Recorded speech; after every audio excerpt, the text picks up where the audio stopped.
Membangun budaya etis yang kuat untuk perusahaan.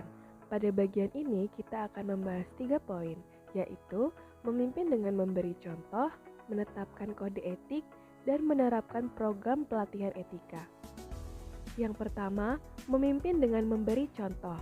Hal terpenting yang dapat dilakukan oleh setiap pengusaha untuk membangun budaya etis yang kuat dalam organisasi adalah memimpin dengan memberi contoh.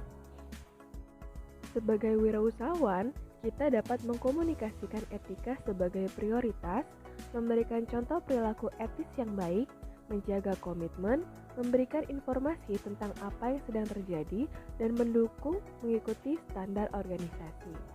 Sedangkan sebagai karyawan, kita dapat mempertimbangkan etika dalam mengambil keputusan, berbicara tentang etika saat menyelesaikan pekerjaan mereka, memberikan contoh perilaku etis yang baik, serta mendukung mengikuti standar organisasi.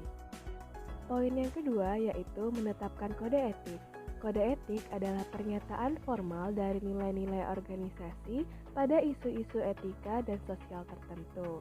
Kode etik dimasukkan untuk mempengaruhi orang agar berperilaku dengan cara yang konsisten dengan orientasi etika perusahaan. Dan poin yang terakhir adalah menetapkan program pelatihan etika.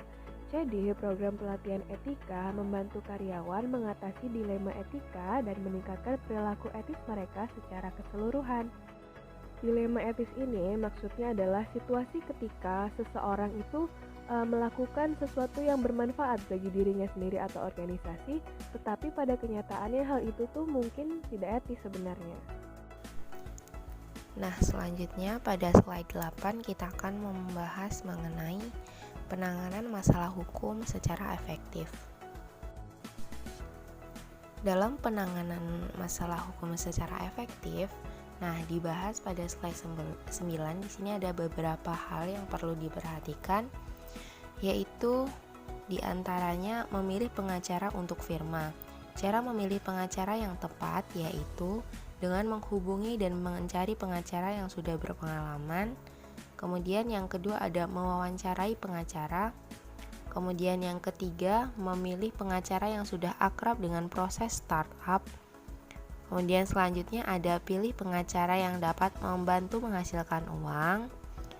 Memastikan pengacara dapat menyelesaikan pekerjaan tepat waktu. Memfinalkan masalah biaya. Mempercayai intuisi diri sendiri. Dan yang terakhir, yaitu dengan mempelajari sebanyak mungkin mengenai proses memulai bisnis. Selain terdapat beberapa hal dalam pemilihan pengacara yang perlu diperhatikan, terdapat juga hal-hal yang perlu diperhatikan dalam menyusun perjanjian pendiri. Di antaranya tuh menghindari sengketa hukum dengan memenuhi semua perjanjian kontraktual, menghindari kurangnya kapitalisasi, dan yang terakhir mendapatkan semuanya dengan menulis dan menetapkan standar. Oke, baik. Untuk selanjutnya materi akan saya lanjutkan, yaitu berkenaan tentang memperoleh lisensi dan izin usaha.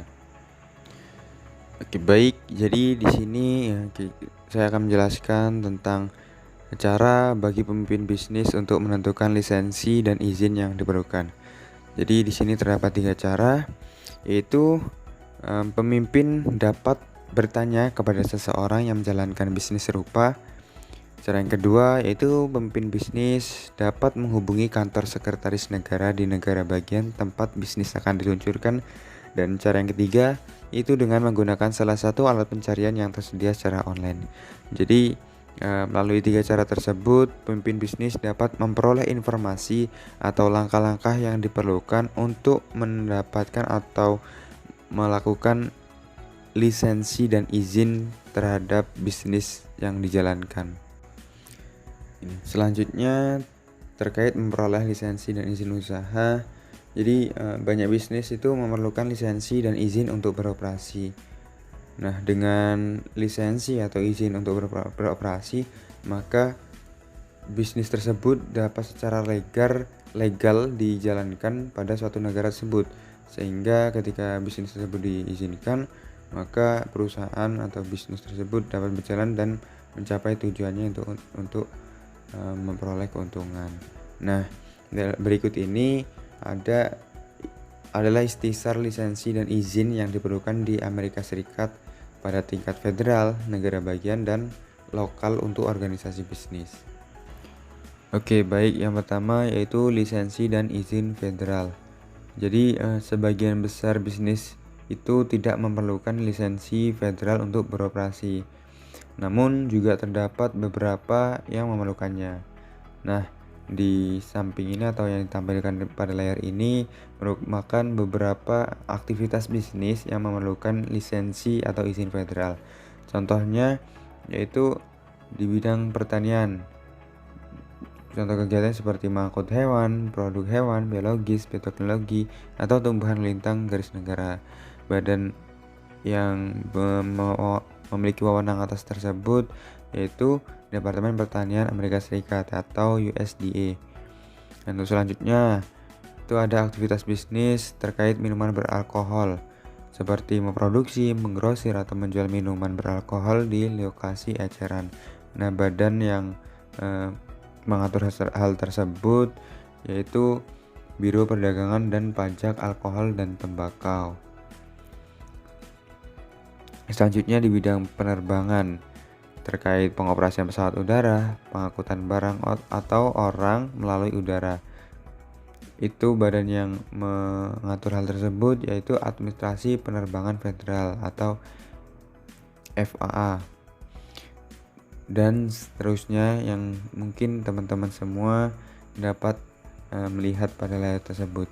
Jadi ini mungkin khusus untuk di negara federal, contohnya yang itu ada di Amerika. Jadi sebagian besar tidak memerlukan lisensi, namun ada beberapa yang memerlukan lisensi dan terdapat badan atau organisasi yang berwenang atas kegiatan bisnis tersebut. Oke, baik. Yang kedua yaitu terkait lisensi dan izin negara. Jadi di sebagian besar negara bagian itu terdapat 3 kategori lisensi dan izin berbeda yang mungkin diperlukan oleh pemilik bisnis untuk mengoperasikan bisnis tersebut. Yang pertama yaitu persyaratan pendaftaran bisnis. Yang kedua terkait izin pajak penjualan, dan yang ketiga terkait lisensi dan izin profesional pekerja. Jadi ketika seorang bisnismen atau seorang pembisnis ketika ingin mengoperasikan bisnisnya, hal ini yang pada kaitannya di negara bagian, maka mereka perlu memperhatikan 3 kategori tersebut untuk mendapatkan legalitas atau lisensi dan izin untuk mengoperasikan bisnisnya. Oke, baik. Yang terakhir atau yang ketiga terkait lisensi dan izin lokal. Jadi pada tingkat lokal itu ada 2 kategori lisensi dan izin yang mungkin diperlukan. Yang pertama yaitu berkaitan dengan izin menjalankan jenis usaha tertentu, dan kedua yaitu terkait melakukan jenis kegiatan tertentu yang berkaitan dengan hal-hal yang akan disampaikan nanti.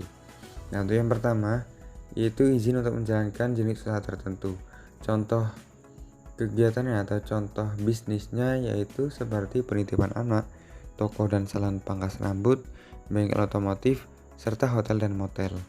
Selanjutnya terkait izin untuk melakukan jenis kegiatan tertentu yaitu seperti izin bangunan, izin kesehatan, izin signet atau rambu, izin PKL, izin kafe trotoar, izin alarm, dan izin kebakaran.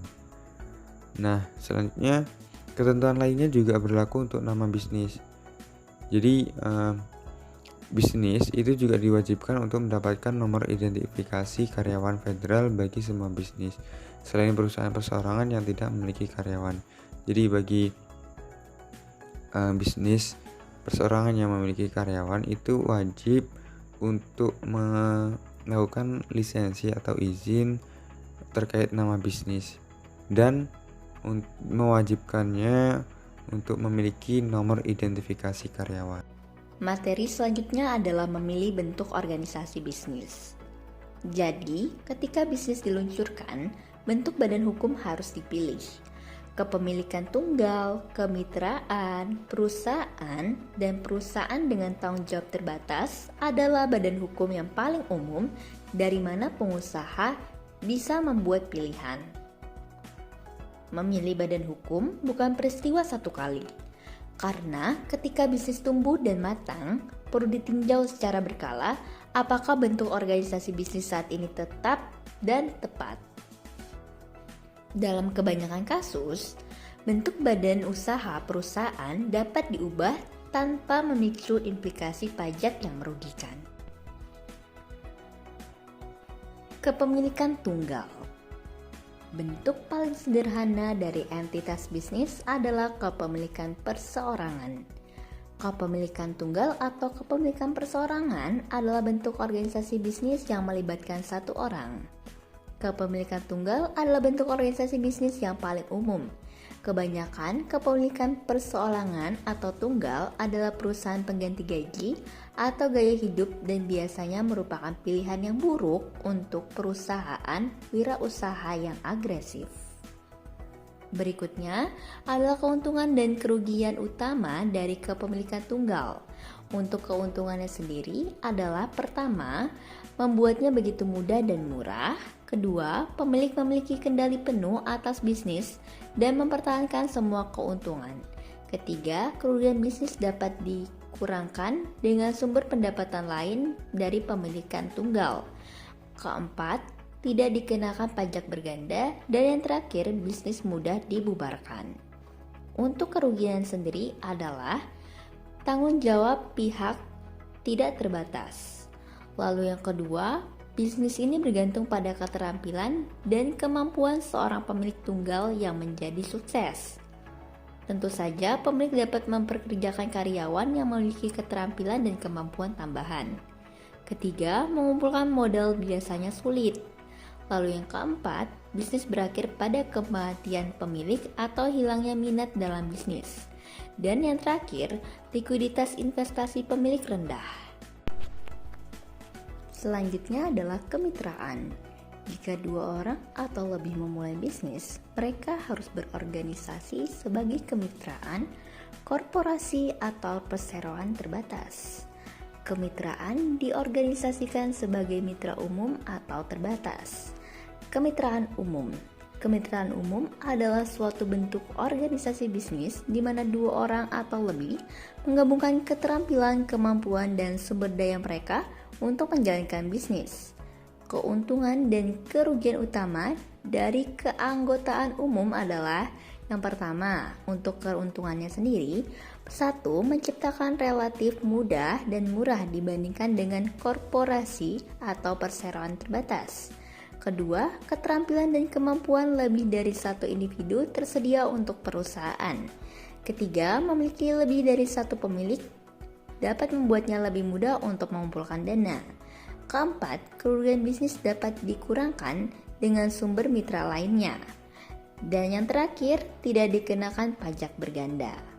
Lalu, untuk kerugiannya sendiri adalah yang pertama, tanggung jawab dari masing-masing mitra umum tidak terbatas.